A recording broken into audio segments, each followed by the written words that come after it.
بسم اللہ الرحمن الرحیم۔ اللہ کی رضا کا حقیقی معیار۔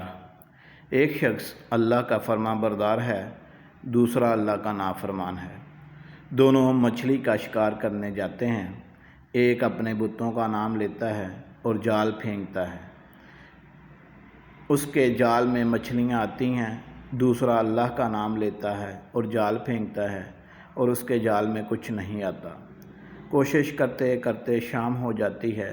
وہ اللہ کا نافرمان، غیر اللہ کا پکارنے والا اپنی مچھلیوں کا تھیلا بھر کر لاتا ہے اور یہ اللہ کا ماننے والا اپنا تھیلا خالی لے کر آتا ہے۔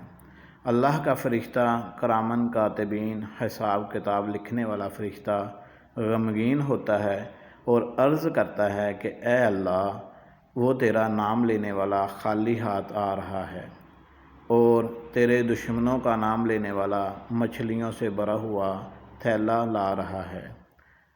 اس پر اللہ رب العزت فرشتے کو ان دونوں کا آخرت میں ٹھکانہ دکھاتے ہوئے کہتے ہیں کہ دیکھ، جو مچھلیاں بھر کے لا رہا ہے اس کا ٹھکانہ جہنم ہے، مچھلیاں اس کے کس کام کی، اور جو خالی ہاتھ آ رہا ہے اس کا مسکن یہ جنت ہے اور اس کا کوئی بدل نہیں ہے۔ جیسے ہم کہتے ہیں کہ وہ اتنے نافرمان ہیں لیکن پھر بھی مزے کر رہے ہیں، اور وہ اتنے فرما بردار ہیں پھر بھی تکلیفوں میں مبتلا ہیں۔ ارے اللہ کے یہاں مقبولیت اور پسندیدگی کا معیار کچھ اور ہے۔ وہ حکیم ذات ہے، حکیم ذات ہے۔